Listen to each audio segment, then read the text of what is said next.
வடபழனியில் உள்ள தேசிய ஸ்தாபன காங்கிரஸ் அலுவலகத்திற்கு பாஜக மாநில செயலாளரும் டிநகர் சட்டமன்ற தொகுதி பொறுப்பாளருமான வினோஜ் பி செல்வம் அவர்கள் வருகை தந்தார்.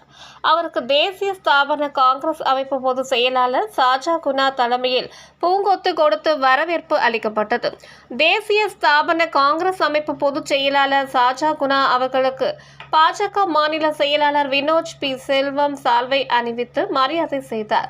இதில் தேசிய ஸ்தாபன காங்கிரஸ் நிர்வாகிகள் கிஷோர் குமார், மன்னு, வெங்கடேஷ், கேசவன், மாணிக்கம், விக்கி, விஜய், சாகுல் ஹமீது, ராஜசேகர், சைதை கார்த்திக், சுந்தரவேல், சீனிவாசன், திலக், தேவராஜ், பாஜக தென் சென்னை மாவட்ட செயலாளர் டிநகர் டி உமாசங்கர் உள்ளிட்ட பலர் கலந்து கொண்டனர்.